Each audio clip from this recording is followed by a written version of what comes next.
What a powerful and confronting story. I could never imagine being put in that position, to choose my family or to choose Jesus.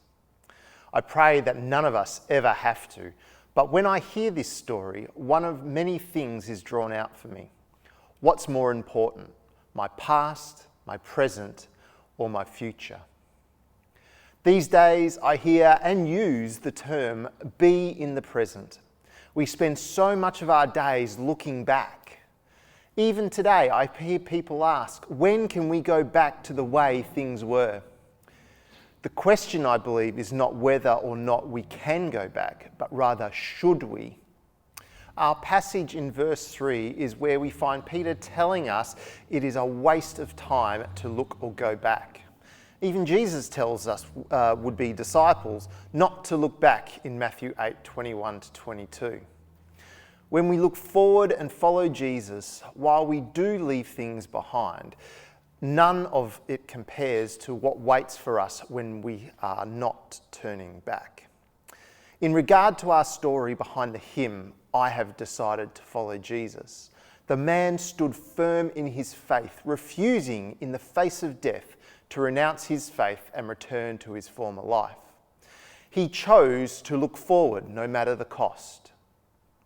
Looking back to the way things were does nobody any good. But if we look forward and while in the present get prepared for what is to come, we will be more than conquerors. As Romans 8 says, if God is for us, who can be against us? We are more than conquerors through him who loved us. This goes for all aspects of our lives, work, family, social life. If we don't look where we are headed, how will we get there unscathed? Or will we get there at all? Looking forward informs us of how to live our present. I love how Peter tells us to arm up with the same attitude as Jesus. It's not easy, but it has massive future implications. He says, therefore, since Christ suffered in his body, arm yourselves also with the same attitude, because whoever suffers in the body is done with sin. As a result, they do not live the rest of their earthly lives for evil human desires, but rather for the will of God.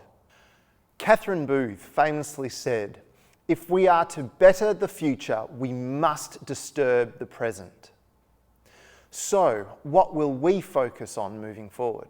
Will we stay stuck in the past where we cannot move from?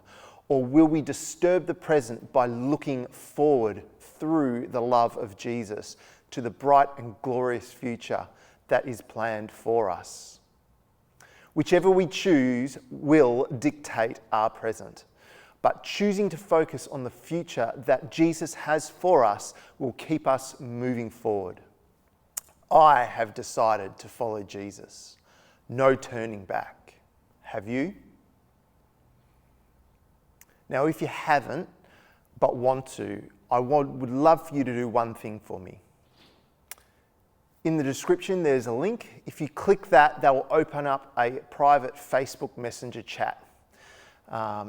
In doing so, we can then talk about how you can take that next step towards the future Jesus has for you.